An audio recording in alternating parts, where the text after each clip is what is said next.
She came to the University of Vermont a few years ago to give a lecture. She was invited by the Gund Institute for Ecological Economics and Sustainability.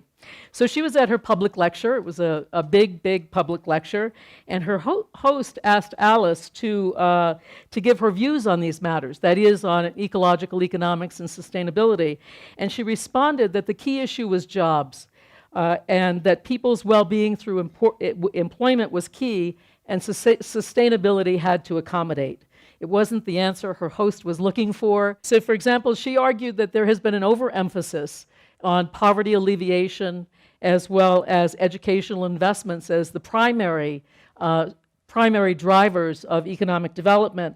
And she said, and let me quote, "Poverty alleviation has become a cult, but it is no substitute for development. It does not alter structures of the economy and that lead to poverty." And so she argued similarly that education without the simultaneous creation of jobs was equivalent to Say's law. That is, that the assumption that simply by educating people that jobs would appear on their own. And in her own view, that was a deeply flawed view. On a more humorous note, Alice, when she was at the University of Vermont, was talking about her book, The Rise of the Rest, when it came out several years ago. And she said that she had requested that Vladimir Putin endorse the book. It was a little bit unconventional, and alas, Vlad never did respond to her email, but her book was much appreciated anyway. Years ago, there was a classic experiment in psychology, in the psychology of perception, by Gestalt psychologists Jerome Bruner and Leo Postman. And what they did in this experiment is they asked subjects to identify individual playing cards that were briefly flashed before them. And in this deck of cards, they had a few anomalous cards, such as the Black Queen of Hearts. And what they found was that until the exposure time was lengthened considerably, that subjects almost always confidently identified the anomalous cards as normal. And what these researchers argued is that, in fact, people use what they already know to understand things. And that is, it makes us impervious often or blind to what we are actually observing. This thought was carried further by Thomas Kuhn, who wrote The Structure of Scientific Revolution, who used this example to argue that discoveries in the sciences are in fact relatively rare, and that it's rare because our vision is often obscured. And that is, we only see what we expect to see, that we selectively use real-world data to confirm our prior views and ignore information that does not fit. Such, I would argue, has been the state of development economics, at least since the mid-1970s. And for those of you who are familiar with this, there was a return to the intellectual thought and theoretical framework of Adam Smith, and that is that which argued for the centrality of free markets and limited government for economic growth. And despite the variety of economic structures and external conditions that existed in developing countries in the 1970s and up until today, the mainstream has in particular touted a one-size-fits-all strategy for development, and in particular has been impervious to the facts on the ground of what actually causes development or even the impact of the policies that have been touted. Well, apart from that, today's world is very different from Adam Smith's world of 200 years ago. Today's developing economies come late to the game. They face external conditions very different from those in the time of Adam Smith, and they face in particular stiff competition from the earlier industrializers who dominate the technology frontier. Capital is more mobile, and trade is increasingly no longer just in finished goods, but intra-industry trade. So these conditions, it would appear, have been invisible to most mainstream economists who simply see the experiences of late industrializers as a validation of Adam Smith and David Ricardo's maxims in terms of free markets and free trade. So I would say that, what really characterizes this, and Alice was wont to say this as well, that mainstream development theory has really been developed in an armchair with the help of lots of equations and technical mathematical models, but very little reference to the real world. Well, nothing could have been further than Alice Amsden's method. She was a maverick. She had an extraordinary ability to use the real world as her source of data on which to develop theories of economic development, and she persisted to produce this work even during what I would call the intellectual desert of the 1980s and 90s in terms of development theory. I came to understand the significance of Alice's work during a formative period of my own life when I was working in Haiti in the mid-1980s. I was a master's student running away from the United States and doing an internship for USAID. And my boss at that time, whose name was Jim Walker, would come into my office every couple of days and throw down a cable on my desk from Washington that had been written by Reagan's new, very conservative economists. And these cables would articulate the rapid growth of they would describe the very rapid growth of South Korea and extol the virtues of free trade and free markets that led to this economic growth, and argued, of course, that this should be a role model for all developing countries. So they were there to eliminate all tariffs on imports and exports, and they were pushing Haiti and other poor countries to adopt assembly, manufacturing, production as the strategy for economic growth. Well, this seemed very problematic to me. And it was problematic because primarily what firms were looking for was cheap labor. And there was little or no training. There was no purchase of inputs from the local economy. There was thus no local content. All of the components were imported. The government provided the infrastructure, and workers were earning something like 50 cents a day in dollars at that particular time. So, in other words, it was very little low-paid jobs with no wages. And most importantly for me, in thinking about this, even as sort of a naive master's student, was there seemed no way for the Haitis of the world to escape from the low-wage, low-productivity trap they were in. Any effort of countries that had adopted assembly production to raise the wages of workers led firms to relocate to another country. These were footloose firms, and it meant that, therefore, this type of manufacturing couldn't be the catalyst for the kind of manufacturing experience and structural change that would lead to rapid productivity growth so necessary for economic development.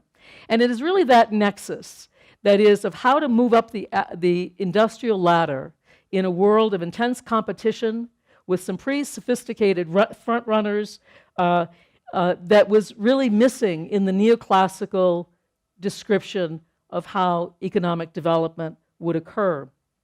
And in fact, I would argue that development theorists, mainstream development theorists, were blind to at that particular time.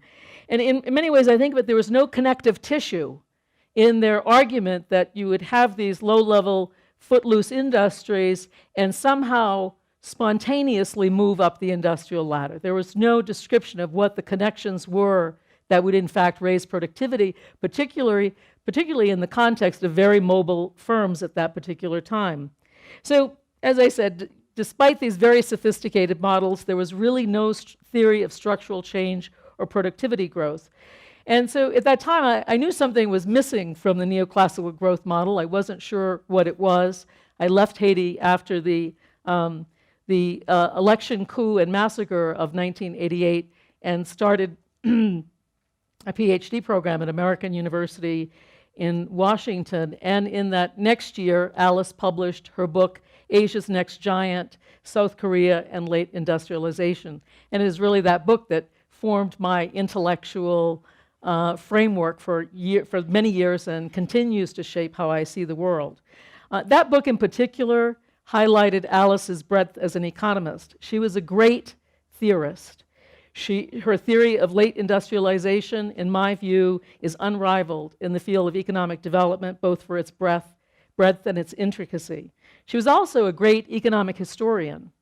To formulate the theory of late industrialization, one had to understand how this period differs from earlier periods of economic growth, and in particular, and in that regard, what Alice understood was that context matters, that external conditions matter, that the state of the global economy matters, and that therefore the strategy for development is context-specific and historically specific and structurally specific. There is no one-size-fits-all development strategy, unlike what had been touted and continues to be touted by the Washington Consensus.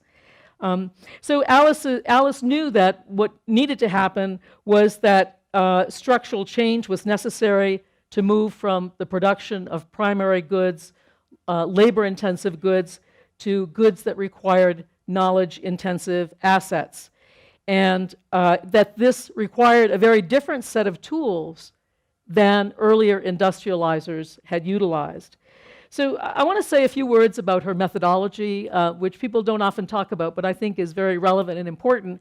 I think it's important for us because those of us who are training the next generation of economists, I think it's important for us to pay attention to the methodology of Alice that was, in fact, so fundamental to her insights.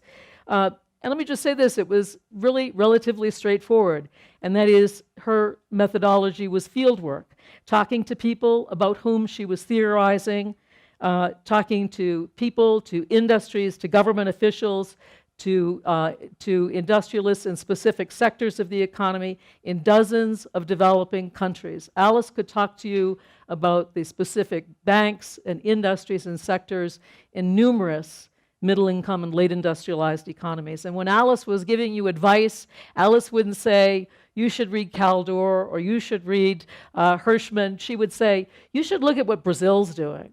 You should look at what Mexico is doing. You should look at what China is doing. And so, in fact, her quantitative approach was largely the use of extensive descriptive data for verifying her hypotheses and claims. In fact, I have read just about everything that Alice has written, and I have never found a mathematical model. I may have found one or two equations, and I don't think I ever saw any regressions that she ran. And she showed with this that one does not have to be highly mathematically technical in order to be a great thinker. This isn't to eschew the usefulness of quantitative methods in economics. Indeed, many of us, including myself, have used those tools to test Alice's hypotheses. In terms of methodology, Alice was very similar to that of fellow economist Barbara Bergman. Barbara is now 88 years old. She was the first woman to get a PhD in economics from Harvard University and was on the Council of Economic Advisors with John F. Kennedy. Both of them were feisty women. Both had acerbic commentary on the mainstream, and both, I think, were shaped by studying and becoming economists in a very male-dominated profession. They knew each other. They didn't interact very much, but I imagine that they nevertheless would have reveled in the real-world approach to economics that the other took, had they spent any time together. Both had a penchant for world economics and basically talking to people as a way to gather data to understand how economies work and grow. So I wanted to just share with you a quote from Barbara Bergman. The impoverished factual content of our thought doesn't embarrass us economists. We're used to it. But it is somewhat embarrassing to explain explicitly to non-economists that we find things out by sitting and thinking and mulling over a few factual crumbs, and that the systematic first-hand observation of economic functioning has no place whatsoever in economics. And that's why I point to Alice as being a person who has made visible what heretofore had been invisible, because in many cases, economists have failed to look at the real world as a way to understand how economies function. So central to Alice's theory of late industrialization, based on the experience of numerous countries, South Korea, Taiwan, Indonesia, Malaysia, Pakistan, China, and Brazil, to name just a few, was that growth and rising living standards depend primarily on increasing productivity. Her goal was to identify how firms could shift from primary commodity production to the production of more sophisticated goods using knowledge-based assets. And what she argued was that in particular, this trajectory required manufacturing experience. And this in turn requires something very specific for late industrializers, and that is the ability to borrow and apply technical knowledge. Because these countries are not at the technological frontier, they could not hope to produce the new technology. What they could hope to do was to efficiently borrow it, adapt it, and utilize it, and move to the front themselves.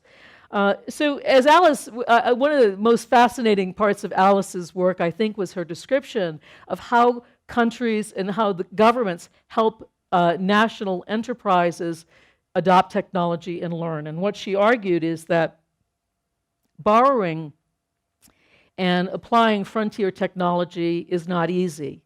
It requires several ingredients.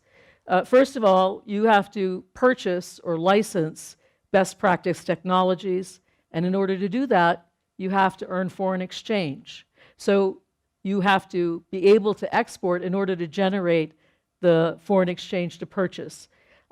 Second of all, you need practice, and that is productivity rises. Productivity isn't born, it rises as a result of experience in producing, or what Kaldor called learning by doing.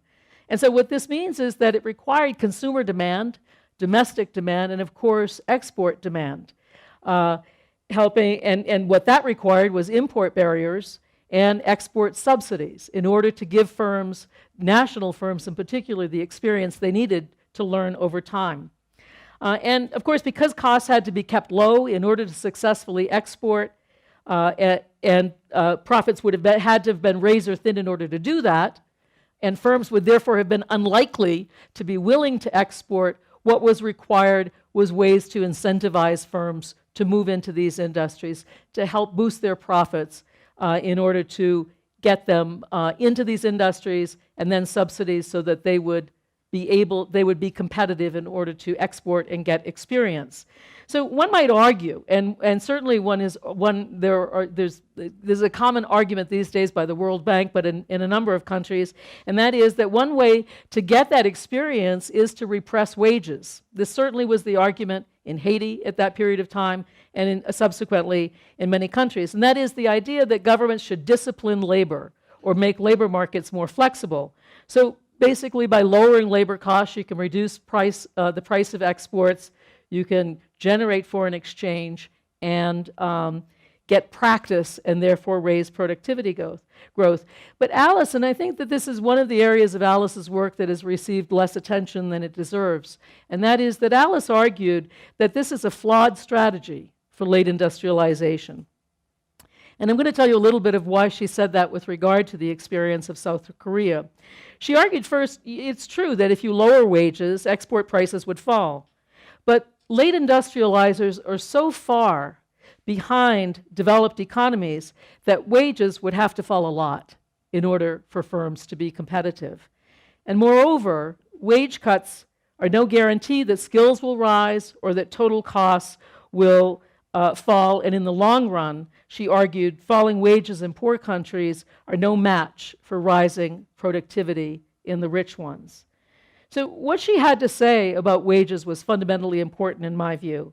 And in particular, she argued that if you lower wages in late industrialized countries, what you do rather than gain competitiveness is lose competitiveness because you lower productivity. And why is that the case? Well, once again, let me refer to the example of South Korea, in which she argued that late industrialization requires the application, the borrowing and application of technology, and that fundamentally happens on the shop floor. It does not happen in the engineer's office. It literally happens as workers adopt and practice new technologies, change production processes, and therefore raise their productivity. So workers' intelligence is a fundamental component of late industrialization.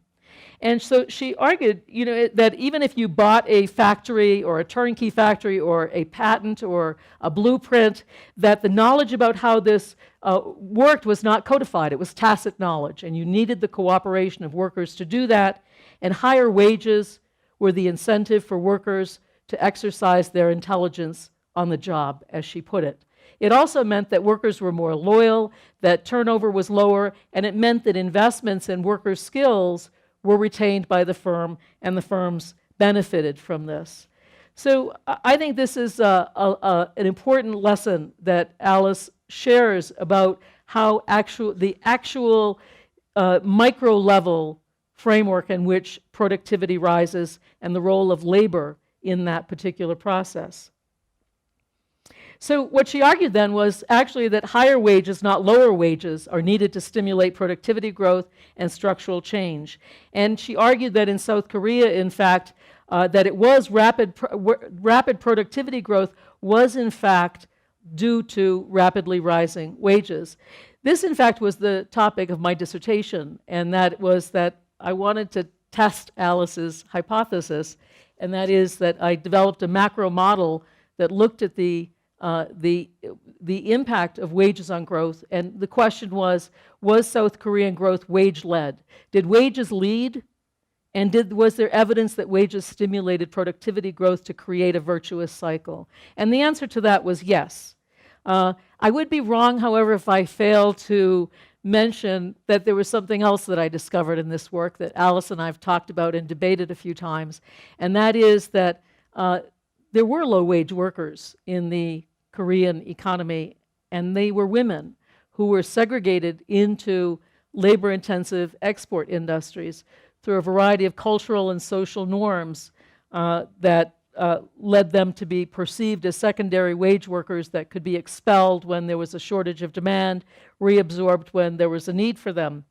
And so what you saw, what I think Haiti was actually was a dual sector economy with men segregated in capital-intensive industries, export industries, and the non-tradable industries, and women in these labor-intensive industries. And some work that I have done suggests there's evidence that women's low wages in these export industries generated the foreign exchange to purchase foreign technologies or borrowed technologies that were then used by capital-intensive industries, and in fact had a strong positive effect on economic growth in South Korea.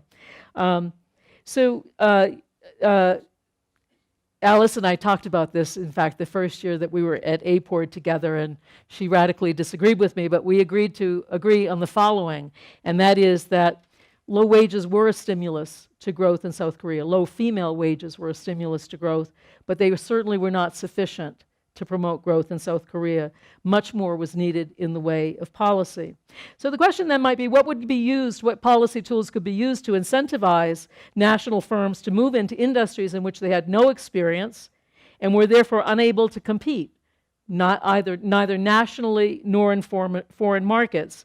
Well, Alice argued that what you needed to do was to use policy tools to create rents, that is excess profits, and to socialize the investment risk of national firms to move into strategic industries that would raise economy-wide productivity.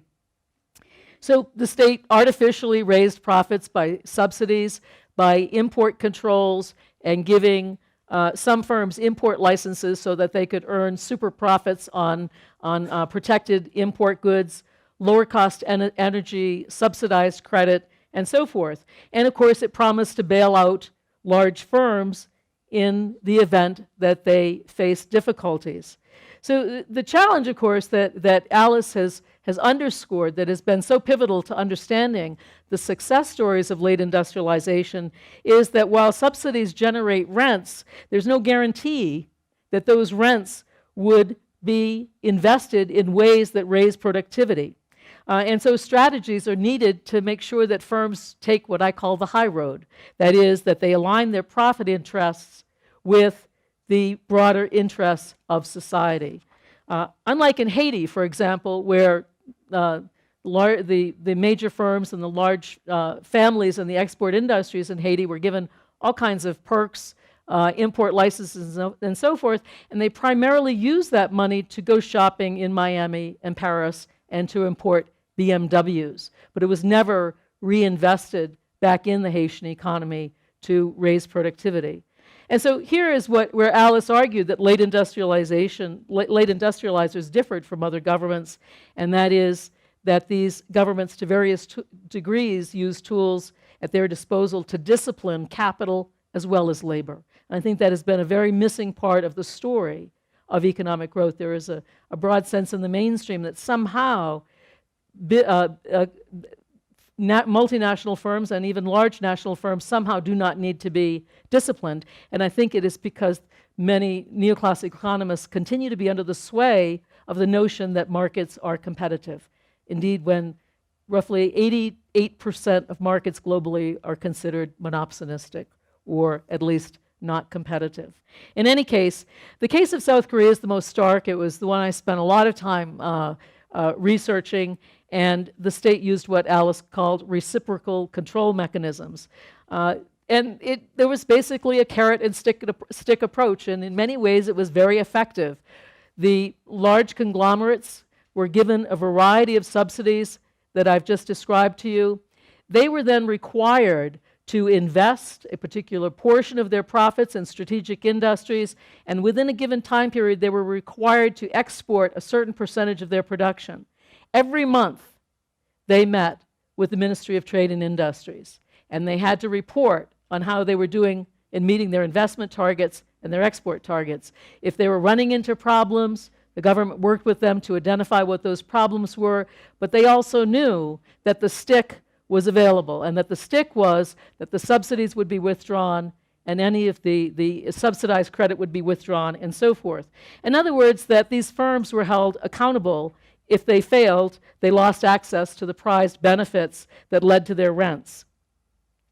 So Alice then identified, based on observation, based on in-depth interviews with policymakers, with industrialists in middle-income countries, a deep understanding of what it took to move up the industrial ladder. And it took, in particular, a complex role for the government in late industrialized economies. And let me just summarize what those were. The state first has to be able to identify strategic industries whose development can lead to structural change and economy-wide productivity growth. It then has to allocate subsidies and resources to firms that invest in those industries in order to promote rents and reduce risk. It then has to monitor performance without getting too cozy with economic elites. And finally, of course, it must produce the public goods needed that firms needed to thrive: education, publicly funded research and development, and infrastructure. In a word, what was needed, or rather two words, was industrial policy. It is perhaps these insights on the role of the state that made Alice's work so unacceptable to the mainstream. They could not countenance that there would be such an important role for the state, and they sought to disprove her at every turn. I want to just give you one example of this, and that was her work on, particular on East Asia. The World Bank, when Alice's book Asia's Next Giant came out, they argued that South Korea actually hadn't succeeded because of state-led development and getting what Alice called getting prices wrong, but rather they argued that it was because the state, after the 1980s, had begun to liberalize trade and investment. And in other words, they argued again that it was free trade that was the cause of South Korea's rapid economic success. Alice responded in her inimitable way that trade liberalization was just that. It was just talk. And instead she retorted, and I quote, "To assess the degree of openness in South Korea after liberalization is as hard as assessing the degree of godliness in a reformed heretic." In other words, what the South Korean state said and what it did were in fact two very different things. And she was very clear, pointing out where they in fact did not adhere to what they were saying about opening trade. I want to turn to another topic that Alice had a lot to say about, and that is the role of foreign multinationals. I think there continues to be a dominant sense that foreign direct investment is the primary mechanism by which developing countries will raise their productivity, because it is these multinationals that will bring in best practice technology and bring competition to domestic firms, and therefore that investment should be liberalized. Alice had a very skeptical view of foreign direct investment, and she argued that foreign-owned firms were, as she put it, bureaucratic dinosaurs. They operated bureaucratically. They could stymie productivity growth rather than enhancing productivity growth, a view that was considered heresy, and to my mind probably is still considered heresy in some quarters. She said, in fact, it should not matter whether a firm is nationally owned or foreign owned in a perfectly competitive world, but this is not a perfectly competitive world. And she recognized that foreign firms had monopolistic power, and that when they produced abroad, they often produced with inferior technology. They did not want to let out their knowledge-based assets, and so they almost always produced with technology that was not at the frontier. They abused transfer pricing. They had high import content of production, and they interfered politically to improve their profit margins. And in particular, she said they were risk averse. In fact, they took on and continue to often take on only safe investments abroad. They're likely to invest in resource extraction, primary goods and services, but not in technologically dynamic sectors. So she argued that foreign-owned firms squelched rather than stimulated learning at the local level. And in fact, most of their R&D, they kept at home precisely because it was a proprietary good that they wanted to protect. So she again referred to South Korea as an example of a country that avoided foreign direct investment successfully. In fact, she argued that barring foreign direct investment was key to South Korea's economic growth. So let me just say a few words about this. It is indeed true that South Korea banned foreign direct investment for many years. In the 1980s, in the late 1970s, the early 1980s, the government was moving into electronics, didn't know how to do it. They decided that they were going to invite in foreign firms to help get the technology and the know-how to do this, but they only invited them in as joint ventures. After several years, so joint ventures with national firms. After national firms had learned enough, they invited the foreign-owned firms to leave. And these joint-owned firms were, in fact, disbanded and barred. So what that meant was that developed national entrepreneurial talent, but also this is fundamentally important to the growth in particular of South Korea, that national-owned firms that were getting subsidies, that were getting subsidized credit and so forth, could be disciplined. Foreign firms could not be disciplined to invest in target industries and to do the kinds of things that the South Korean government wanted. And so that was one of the mechanisms that South Korea used to, in fact, lead development. And if you compare that to countries like Singapore, which had relied heavily on foreign direct investment, and in which foreign-owned firms displaced national firms, then you might begin to see the world the way that Alice did. And in fact, I was very intrigued by this particular notion, and I don't know if you're familiar with this, but the foreign-owned firms really dominated in manufacturing in Singapore, and the domestic firms withered away. They became very inconsequential in the manufacturing sector. So in 1985, the Singaporean government was concerned that productivity growth was not rising very rapidly. These were not very dynamic firms. So they decided that the way that they would induce foreign firms to raise their productivity was to raise wages, thinking that firms would be squeezed and they would be forced to innovate and adopt new processes. What do you imagine these firms did? Well, they just moved to another country. And in fact, that led to the decline of the Singaporean industry.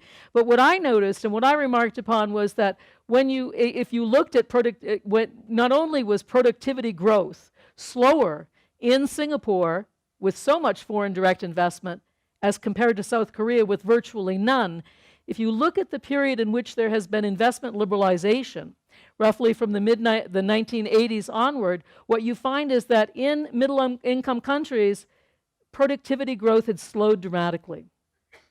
So I actually went on to do some research on this, and in particular, I had a hypothesis, and that hypothesis was that in countries that had a high degree of foreign direct investment, where firms are mobile, that wage growth will be slower than in countries where FDI is a smaller share of total investment. And why is that?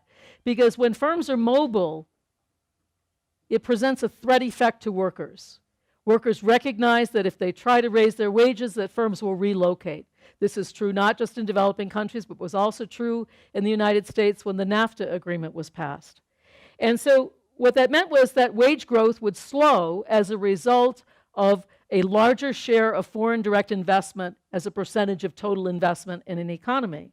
And my argument was the following, that as globalization has continued and investment and production has become much more uncertain, firms would seek sources of cheap labor as a way to attain competitiveness rather than the riskier investment in production and process innovation. And so they essentially, one might argue that firm mobility would make firms lazy, that they would rely instead on low wages as a way to gain competitiveness rather than other ways that would raise productivity in terms of product and process innovation. So I tested this hypothesis, and I looked at roughly 25 semi-industrialized economies, because these are the countries where this dynamic plays out, essentially late industrialized economies. And what I found first was that the larger the share of foreign direct investment, both inward and outward foreign direct investment, because it's the mobility of firms that matters for the threat effect, that in fact wage growth was lower than in those firms that had a lower share of FDI in investment. And moreover, that productivity growth was slower as a result. My results confirmed Alice's concern that foreign-owned firms were dead weight and that the cultivation of national entrepreneurial talent is key to economic development. As I said, her theory of late industrialization came at a time when development economics was under the shadow of an increasingly rigid free market, free trade development theory. 25 years after the publication of Asia's Next Giant, however, market reforms are now widely perceived as having gone erroneously too far in reducing the role of the state in the economy to the detriment of economic growth. The crisis in 2008 has called into further question the salutary effects of liberalization of markets, trade, and investment, precisely in the countries that are the architects of the Washington Consensus. There is now an increased willingness to consider the expanded role of the state, but there is still little appetite for what I would call Amsdenomics, or getting prices wrong. I will say that there is nevertheless a growing discussion, for example, of industrial policy, even at institutions such as the World Bank. And I think that what this speaks to is the importance of Alice's work, the ratification of her work, and in particular, the fact that those countries that have exhibited exceptional growth in recent years are Asian economies such as China, which have pursued Amsdenomics, as I like to call it, as well as those countries in the 2000s that have been pulled along by the product demand that has been stimulated by Chinese growth. And indeed, it is remarkable that state-led growth economies have continued to expand despite the malaise in rich countries. For this, and because of the dismal performance of globalization policies, Alice's work is highly relevant. I predict that her work will be influential in the future as the stagnation of the Great Recession of 2008 continues in the rich countries. I want to offer you another quote by another famous economist. "Only a crisis, actual or perceived, produces real change. When that crisis occurs, The actions that are taken depend on the ideas that are lying around. That, I believe, is our basic function, to develop alternatives to existing policies, to keep them alive and available until the politically impossible becomes the politically inevitable. Words that Alice would agree with, not one of her favorite economists. But let me say this, that our greatest tribute to Alice will be to keep her ideas alive and to extend them so that someday, perhaps even in our lifetime, they become the mainstream and indeed politically inevitable. Alice represents the Black Queen of Hearts, the anomalous one in a deck of cards. Unlike other economists who are prone to see what their theoretical blinders expect them to see, Alice made visible what had remained invisible to others, and for this, we owe her a huge intellectual debt. Thank you.